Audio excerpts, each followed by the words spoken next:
Hello friends, എല്ലാവർക്കും good morning. അപ്പോൾ എല്ലാവർക്കും ഇന്നത്തെ ഒരു അടിപൊളി വിശേഷത്തിലേക്ക് തന്നെ സ്വാഗതം. അങ്ങനെ നമ്മുടെ മുത്തശ്ശനും മുത്തശ്ശിയൊക്കെ സംസാരിച്ചുകൊണ്ടിരിക്കുക. പുരോഹിതൻ വരികയാണ്. പുരോഹിതനും ഓരോരോ കാര്യങ്ങൾ സംസാരിക്കുക. അതെ, ഭഗവാൻ ശിവൻ പോലും ശിവനി ഭഗവാന്റെ ഇതിൽ നിന്നും രക്ഷപ്പെട്ടിട്ടില്ല. എന്നാൽ ശിവൻ ഭഗവാന്റെ മക്കൾ അങ്ങനെയല്ല, അവരാണ് ശനിയെ അതിജീവിച്ച് ശനിയിൽ നിന്നും രക്ഷ നേടിയവർ. അത് കേട്ടതും നമ്മുടെ മുത്തശ്ശൻ ചിരിക്കുക. ഈ സമയം നമ്മുടെ പുരോഹിതൻ അവിടെ ഇരിക്കുക. അല്ല, ഈ വീട്ടിലെ എല്ലാവരും കൂട്ടിക്കൊണ്ടുപോകാൻ പോയിരിക്കുകയാണോ? അതെ സ്വാമി, എല്ലാവരും കൂട്ടിക്കൊണ്ടുപോകാൻ പോയിരിക്കുക. എന്നാൽ ദേവയാനി വന്നു കഴിയുമ്പോൾ പെണ്ണിനെയും കുഞ്ഞിനെയും പിന്നെ കുഞ്ഞിൻ്റെ അച്ഛനെയും ആരതി ഒഴിയാൻ പറയണം. അത് കേട്ടതും എന്തിനാ? സാധാരണ കുഞ്ഞിൻ്റെ അമ്മയല്ലേ അത് ചെയ്യേണ്ടത്, അതായത് നവ്യമോളുടെ അമ്മായിയമ്മ. മനസ്സ് ശുദ്ധിയും വെടിപ്പുമാണെങ്കിൽ മാത്രമേ ആരതി ഒഴിയാൻ പാടുള്ളൂ, അല്ലാത്തവരൊഴിഞ്ഞാൽ ശരിയാവില്ല. അതിൻ്റെ ദോഷം അമ്മയ്ക്കും കുഞ്ഞിനുമാണ്. അത് കേട്ടതും എന്നാൽ ശരി സ്വാമി, അങ്ങനെ തന്നെ ആയിക്കോട്ടെ. എന്തായാലും കൊച്ചുമോൻ എന്നെ വിളിച്ചത് ഞാൻ പറഞ്ഞല്ലോ. കൊച്ചുമോൻ്റെ കാര്യത്തിൽ ഇപ്പോൾ കണ്ടകശനി പോയിക്കൊണ്ടിരിക്കുക, അതുകൊണ്ട് സൂക്ഷിക്കണം. അപ്പോൾ ജയനും അജയനും കൂടെ സംസാരിക്കുക. അപ്പോൾ അവൻ പുരോഹിതനെ വിളിച്ച് സമയമൊക്കെ നോക്കിച്ചിട്ടുണ്ട്. അതിനർത്ഥം അവൻ തെറ്റ് ചെയ്തിട്ടുണ്ടെന്നല്ലേ? അങ്ങനെയൊന്നും കരുതണ്ടടാ, എന്തായാലും നമുക്ക് നോക്കാം എന്നൊക്കെ പറഞ്ഞുകൊണ്ട് നമ്മുടെ ജയനാജയനെ ഇങ്ങനെ സംസാരിച്ചുകൊണ്ടിരിക്കുമ്പോൾ പുരോഹിതൻ്റെ അടുത്ത് ചെന്ന്, സ്വാമി തിരുമേനി, എൻ്റെയും കൂടെ സമയം ഒന്ന് നോക്കാമോ? എൻ്റെ സമയം ഇപ്പം എങ്ങനെയാ? അത് പിന്നെ എടുത്തു പറയണ്ട. ചേട്ടന് കണ്ടകശനിയാണെങ്കിൽ അനിയൻ 7:30 കണ്ടവാ. അത് കേട്ടതും നമ്മുടെ അനിക്ക് ചിരി വരിക. ഈ സമയം എന്താ സ്വാമി, എന്തു പറ്റി? മോനെ നന്നായിട്ടൊന്ന് ഉപദേശിക്കു സ്വാമി. ഇവനാണെങ്കിൽ ഇവൻ്റെ ഭാര്യയോടൊന്നും മിണ്ടുന്നു പോലുമില്ല. ഇവർ രണ്ടുപേരും ഒത്തൊരുമിച്ച് സന്തോഷത്തോടെ ജീവിക്കുന്നുമില്ല. ഞങ്ങൾക്കത് വല്ലാത്ത വീർപ്പുമുണ്ടല്ലോ. അതെങ്ങനെ സാധിക്കും? സ്നേഹിക്കാനും കൂടെ നിർത്താനും മറ്റൊരാളുള്ളപ്പോൾ എങ്ങനെയാ ഇഷ്ടമില്ലാത്ത ഒരാളെ കൂടെ നിർത്തുന്നത്? അനിയുടെ ജീവിതത്തിൽ ഇപ്പോൾ മറ്റൊരു പെൺകുട്ടിയുണ്ട് അല്ലേ? ആ പെൺകുട്ടിയോടെ എനിക്ക് സംസാരിക്കാൻ തോന്നും. ഈ ചില വഴി കൂടെ പോകുന്നവർക്ക് നമ്മളെ തല്ലാൻ തോന്നുന്നൊക്കെ പറയില്ലേ, അതുപോലെ അതൊക്കെ കണ്ടകശനിയുടെ ഓരോരോ ഇതാണ്. എന്തായാലും സൂക്ഷിക്കുക, അല്ലാതെ വേറെ വഴിയില്ല. വഴി കൂടെ പോകുന്നവർ ചിലപ്പോൾ വെറുതെ കയറി തല്ലിന്ന് വരാം, അതൊക്കെ സൂക്ഷിക്കണം. അപ്പോൾ അജയൻ വന്നിട്ട്, എടാ നീ നന്ദു പോലീസായിട്ട് വരും, അങ്ങനെ വന്നു കഴിയുമ്പോൾ നീ അവക്കടെ നിന്ന് തല്ല് കിട്ടാതെ സൂക്ഷിച്ചോ എന്നും പറഞ്ഞ് ഉപദേശിക്കുക. ഈ സമയം പിന്നീട് കാണിക്കുന്നത് കാറിൽ മുറ്റത്ത് അവരെല്ലാവരും എത്തുകയാണ്. അമ്മയോടും കുഞ്ഞിനോടും അച്ഛനോടും അവിടെ നിൽക്കാൻ പറഞ്ഞിട്ട് ബാക്കിയുള്ളവരെയൊക്കെ അകത്തേക്ക് വിളിച്ചോളുക എന്നും പുരോഹിതൻ. അത് കേട്ടതും ജയൻ പുറത്തേക്ക് പോവുക. ജയൻ പുറത്ത് പോയിട്ട്, അത് നവ്യയും അബിയും കുഞ്ഞും ഇവിടെ നിൽക്കുക, ബാക്കി എല്ലാവരും അകത്തേട്ട് പോരെ എന്നും പറഞ്ഞുകൊണ്ട് ജയനകത്തേക്ക് പോവുക. ഈ സമയം ജലജയ്ക്കും ജാനകിക്കും ഭയങ്കര സന്തോഷമാവുക. അല്ല, എന്തിനായിരിക്കും ചേട്ടൻ അങ്ങനെ പറഞ്ഞത്? ചിലപ്പോൾ അകത്തൊരു വലിയ ബോംബ് പൊട്ടാനിരിക്കുമല്ലേ, അതുകൊണ്ടായിരിക്കും എന്നൊക്കെ പറഞ്ഞ് സംസാരിച്ചുകൊണ്ട് അപ്പോൾ ദേവയാനി അകത്തെത്തിയതും പുരോഹിതൻ ദേവയാനിയോട് ആരതി ഒഴിയാൻ പറയാം. അപ്പോൾ ജലജ, അതെന്തിനാ ദേവയാനി ഒഴിയുന്നേ?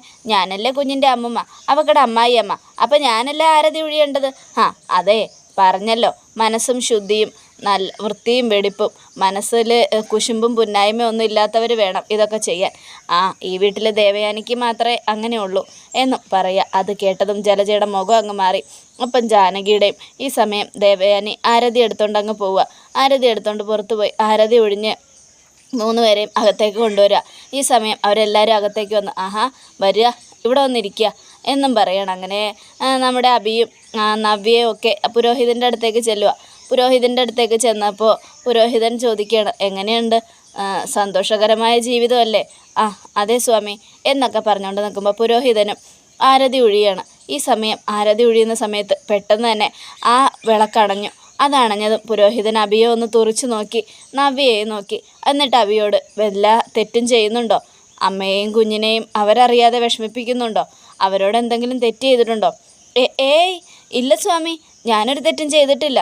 അല്ല, സാധാരണ ആരതി ഒഴിയുന്ന സമയത്ത് ശക്തമായ കാറ്റ് വീശിയാൽ തീ അണയും, അത് ദുരൂഹതയല്ല. പിന്നെ ഇവിടെ ഇപ്പോൾ കാറ്റുമില്ല, ഒരു ഫാൻ പോലും കറങ്ങുന്നില്ല. അങ്ങനെയുള്ളപ്പോൾ ഈ ആരതി അണഞ്ഞത് അപശകുനം തന്നെയാണ്. അതുകൊണ്ടാണ് ഞാൻ ചോദിച്ചത്. എന്തെങ്കിലും തെറ്റ് ചെയ്യുന്നുണ്ടെങ്കിൽ ഭാര്യയോടും കുഞ്ഞിനോടും അത് തുറന്നു പറ. അങ്ങനെയെങ്കിലും ആ തെറ്റൊഴും തലയിൽ നിന്ന് ഒഴിഞ്ഞു പോട്ടെ. അയ്യോ സ്വാമി, ഞാനൊരു തെറ്റും ചെയ്യുന്നില്ല. ഇപ്പം തന്നെ ചെയ്ത തെറ്റുകളെല്ലാം ഏറ്റുപറഞ്ഞതിന് പ്രായശ്ചിത്തം ചെയ്തുകൊണ്ടിരിക്കുവാ ഞാൻ. അങ്ങനെയുള്ളപ്പോൾ ഞാൻ എന്ത് തെറ്റ് ചെയ്യാനാ? ചെയ്തില്ലെങ്കിൽ നിങ്ങൾക്ക് കൊള്ളാം.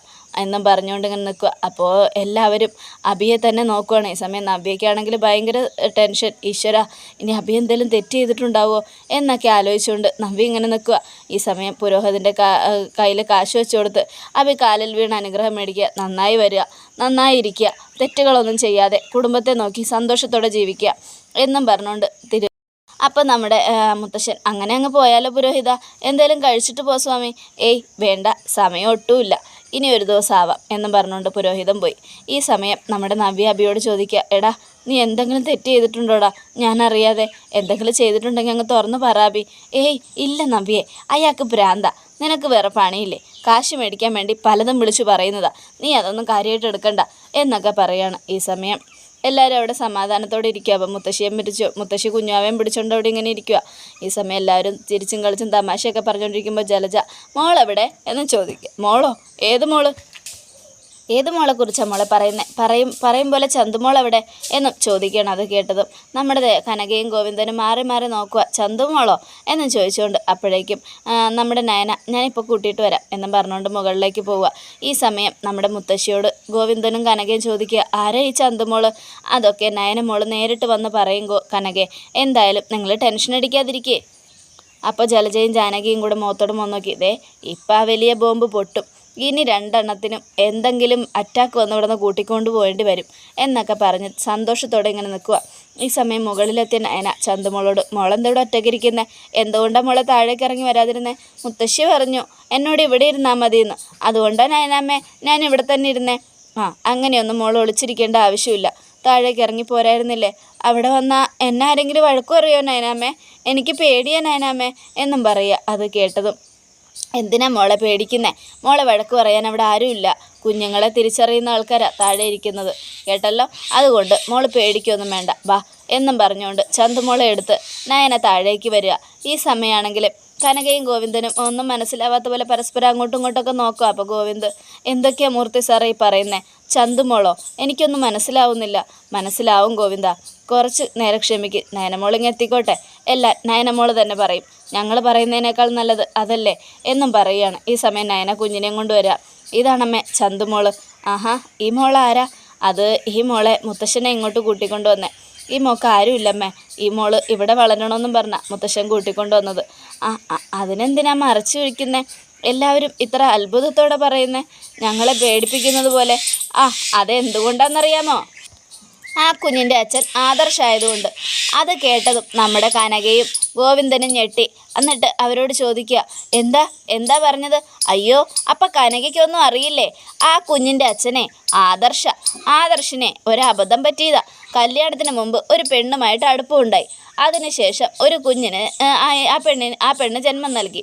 ആ കുഞ്ഞാണ് ഈ കുഞ്ഞ് എന്നും പറയുക. അത് കേട്ടതും കനക ആകെ ടെൻഷനോടെ ഇങ്ങനെ ഇരിക്കുക.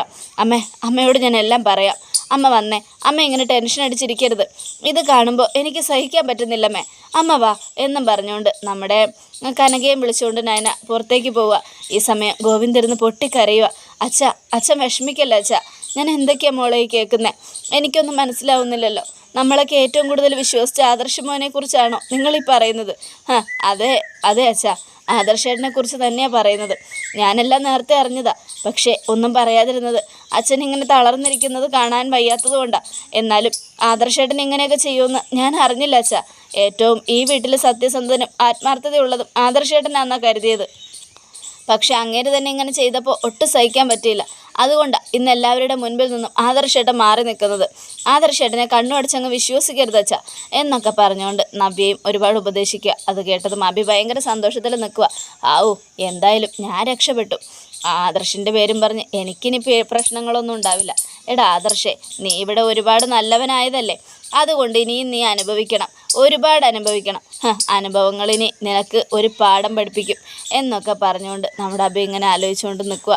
ഈ സമയം ഗോവിന്ദന് ഭയങ്കരമായിട്ട് കരയാം. അപ്പം മൂർത്തി ഗോവിന്ദേ, കരയേണ്ട കാര്യമൊന്നുമില്ല, ഞങ്ങളുടെ ആദർശമൊന്നും തെറ്റേയില്ല എന്ന് ഞങ്ങൾക്ക് വിശ്വാസമുണ്ട്.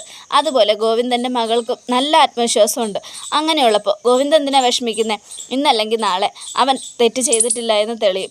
എന്തായാലും പല നാൾ കള്ളൻ ഒരു നാൾ പിടിയിൽ. യഥാർത്ഥ തെറ്റുകാരൻ നിയമത്തിന് മുന്നിൽ വരികയും ചെയ്യും. അതുകൊണ്ട് ദേ എന്തായാലും ഗോവിന്ദ് പേടിക്കാതെ എന്നൊക്കെ പറഞ്ഞുകൊണ്ട് ഇങ്ങനെ ആശ്വസിപ്പിക്കുക. ഈ സമയം ഞാനിതെങ്ങനെ സഹിക്കും സാറേ, എൻ്റെ നയനമോള് അത്രയ്ക്ക് നല്ലവളാണ്, അതുകൊണ്ടാണ് എല്ലാം സഹിച്ച് ക്ഷമിച്ചും മോൻ്റെ കൂടെ നിൽക്കുന്നത്. ഞങ്ങൾക്കറിയാം, പക്ഷേ നയനമോൾക്കറിയാം മോൻ തെറ്റൊന്നും ചെയ്തിട്ടില്ല എന്ന്. ഇന്നലെ കയറി വന്ന മോളാണെങ്കിലും അവൾ ആദർശിനെക്കുറിച്ച് നന്നായിട്ട് പഠിച്ചു കഴിഞ്ഞു. അതുകൊണ്ട് മോനെ സംശയിക്കേണ്ട, മോനൊരു തെറ്റും ചെയ്തിട്ടില്ല എന്നൊക്കെ പറഞ്ഞുകൊണ്ട് ഉപദേശിക്കുകയാണ്. ഈ സമയം വെളിയിലിരുന്ന് കനകയാണെങ്കിൽ കരയുക. എന്നാലും എൻ്റെ നയനമോളെ നമ്മളെല്ലാവരും കണ്ണു അടച്ച് വിശ്വസിച്ച് ആദർശമോൻ ഇങ്ങനെ ചെയ്യുമെന്ന് ഞാൻ ഒരിക്കലും കരുതുന്നില്ല മോളെ. അത് തന്നെയാണ് എൻ്റെയും വിശ്വാസം. എൻ്റെ ആദർശേട്ടൻ അങ്ങനെ ഒരു തെറ്റ് ചെയ്യില്ലമ്മേ. അതുകൊണ്ടാണ് ഞാൻ പറയുന്നത്, ആദർശേട്ടൻ തെറ്റ് ചെയ്യാത്തിടത്തോളം കാലം ആദർശേട്ടനെ കുറ്റം പറയണ്ടമ്മേ. കാരണം ആദർശേട്ടൻ ഒരു തെറ്റും ചെയ്യില്ല എന്ന് എനിക്ക് പൂർണ്ണ വിശ്വാസമുണ്ട്. അതുകൊണ്ടാണ് ആദർശേട്ടൻ്റെ കൂടെ ഞാൻ നിൽക്കുന്നത്. അമ്മയ്ക്കറിയോ, ആദർശേട്ടൻ തെറ്റ് ചെയ്തിട്ടുണ്ടെങ്കിൽ എൻ്റെ മുൻപിൽ ആദർശേട്ടൻ ഇങ്ങനെ നിൽക്കാൻ പറ്റില്ലമ്മേ. അത് കേട്ടത് മോളെ, എന്നാലും ആദർശന് തെളിയിക്കാമല്ലോ, ആദർശം അത് തെളിയിക്കുന്നില്ലല്ലോ എന്നൊക്കെ പറയുമ്പോൾ അഭി അങ്ങോട്ട് വരിക.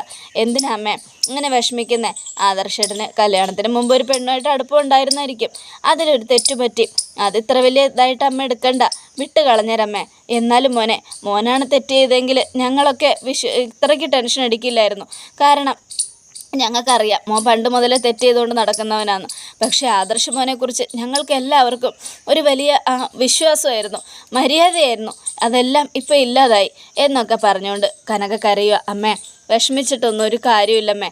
നമ്മുടെ തല വരെയല്ലേ ഓരോന്നും വിധിച്ചതേ നടക്കൂ. ചിലപ്പോൾ നമുക്ക് അങ്ങനെയൊന്നും സംഭവിച്ചിട്ടുണ്ടാവില്ലായിരിക്കും. എന്നാലും ആദർശേട്ടനെ കൊടുക്കാൻ ചിലപ്പോൾ ആരെങ്കിലും ചെയ്തതാണെങ്കിലോ. അതുകൊണ്ട് എന്തായാലും ഇനിയിപ്പോൾ അതിനെക്കുറിച്ചൊന്നും പറഞ്ഞിട്ട് കാര്യമില്ലമ്മേ. അമ്മ സമാധാനമായിട്ടിരിക്കുക എന്നൊക്കെ പറഞ്ഞുകൊണ്ട് അഭി അകത്തേക്ക് പോവുക.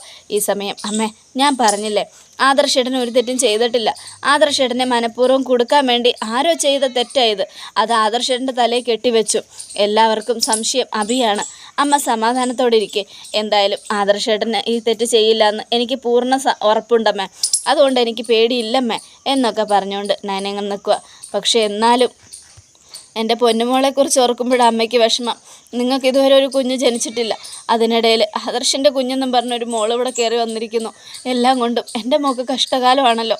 എൻ്റെ മോളുടെ ജീവിതം ആകെ താറുമാറായി പോയിരിക്കുകയാണല്ലോ മോളെ. സാരമില്ലമ്മേ, അങ്ങനെയൊന്നും സംഭവിക്കില്ല. അമ്മ ധൈര്യമായിട്ടിരിക്കും. ഞാൻ പറഞ്ഞില്ലേ, എന്തായാലും ഇതൊക്കെ വലിയ ചതിയൊന്നുമല്ല. ആദർശേട്ടൻ എന്നോട് തെറ്റ് ചെയ്യില്ലമ്മേ. എന്നോടൊന്നല്ല, എന്നെ കാണുന്നതിന് മുമ്പ് ആദർശേട്ടൻ ഈ വീട്ടിലുള്ളവരോട് ഇതുവരെ തെറ്റ് ചെയ്തിട്ടില്ല. പിന്നെയാണ് എന്നോട് തെറ്റ് ചെയ്യാൻ പോകുന്നത്. അമ്മ ആദർശേട്ടൻ മുത്തശ്ശൻ്റെ പാത പിന്തുടർന്ന് ജീവിച്ച ആളാണ്. അങ്ങനെയുള്ളപ്പോൾ ആദർശേട്ടൻ തെറ്റ് ചെയ്യുമെന്ന് അമ്മയ്ക്ക് തോന്നുന്നുണ്ടോ മോളെ? എന്നാലും എല്ലാവരും പറയുമ്പോൾ എങ്ങനെയാണ് മോളെ ഇതൊക്കെ കണ്ണുടച്ച് വിശ്വസിക്കാതിരിക്കാൻ പറ്റുന്നത്? അമ്മയ്ക്ക് പേടിയാവുന്നു എൻ്റെ മോളുടെ ജീവിതത്തെക്കുറിച്ച് ഓർത്ത്. നീ ഇപ്പോൾ ചന്തുമോളെ സ്വന്തം മോളെ പോലെ സ്നേഹിക്കുന്നു. നാളെ നിങ്ങളുടെ കുഞ്ഞ്, അതായത് നിങ്ങളുടെ ജീവിതത്തിൽ ആ കുഞ്ഞൊരു ബാധ്യതയാവും. ഒരിക്കലും ഇല്ലമ്മേ, എനിക്ക് അങ്ങനെ ബാധ്യതയാവില്ല. ഇനിയിപ്പോൾ കുഞ്ഞ് ആദർശേട്ടൻ്റേതല്ലെങ്കിലും ഞാൻ അതിനെ പൊന്നു പോലെ വളർത്തും. കാരണം എനിക്കിഷ്ടമായി, ചന്തുമോളെ ഒരുപാട് ഇഷ്ടമായി. ചന്തുമോളുടെ അമ്മ കോമാ സ്റ്റേജിൽ കിടക്കുക. ഒന്നും പറയാൻ പറ്റുന്നില്ല, അറിയാൻ പറ്റുന്നില്ല, ഒന്നുമില്ല. ആകെ ആ ശരീരത്തിൽ നിന്നും വരുന്ന ഒരേ ഒരു മാറ്റം കണ്ണുനീര് മാത്രമാണ്. കണ്ണുനീര് വന്നുകൊണ്ടിരിക്കുന്നതുകൊണ്ട് ജീവനുണ്ടെന്ന് മനസ്സിലാക്കുന്നു. ഇല്ലെങ്കിൽ അതുമില്ല. മരണത്തിലേക്ക് പോകുന്നതിന് മുമ്പ് ചന്തുമോളുടെ അമ്മ വിളിച്ചു പറഞ്ഞത് മുത്തശ്ശനെയാണ്. ഈ വീട്ടിലെ കൊച്ചുമകൻ്റെ കുഞ്ഞാണ് ചന്തുമോളെന്നേ പറഞ്ഞിട്ടുള്ളൂ, അതാരാണെന്ന് പറഞ്ഞിട്ടില്ല. അങ്ങനെയുള്ളപ്പോഴാണ് അവിടെ ചെന്ന് അവർ പണി പറ്റിച്ചത്. കാരണം ആ വീട്ടിൽ ചെന്ന് ആദർശേട്ടൻ്റെ ഫോട്ടോ ഒട്ടിച്ച് വെച്ച് ആദർശേട്ടനെ കൊടുക്കാൻ മനഃപൂർവ്വം നോക്കിയതാമ്മേ, അല്ലാതെ ആദർശേട്ടൻ തെറ്റൊന്നും ചെയ്തിട്ടില്ലമ്മേ എന്നൊക്കെ പറഞ്ഞുകൊണ്ട് നയന പരമാവധി അമ്മയെ പറഞ്ഞ് മനസ്സിലാക്കുമോ. ഈ സമയം മുത്തശ്ശി വരിക. എന്തായി മോളെ, എന്താ ഇവിടെ ഒരു ചർച്ച? എനിക്ക് എത്ര പറഞ്ഞിട്ടും അമ്മയ്ക്ക് മനസ്സിലാവുന്നില്ല മുത്തശ്ശി. കനകേ, ഞങ്ങളുടെ കൊച്ചുമോനെക്കുറിച്ച് അറിയാമല്ലോ. അഭിയാണ് ഈ തെറ്റ് ചെയ്തെങ്കിൽ അവനെ ഞങ്ങൾ ന്യായീകരിക്കില്ലായിരുന്നു. പക്ഷേ ഇതിവിടെ ചെയ്തത് ആദർശം എന്നാണ് പറയുന്നത്. എന്നാൽ അവൻ ചെയ്തിട്ടില്ല എന്ന് തറപ്പിച്ചു പറയുക.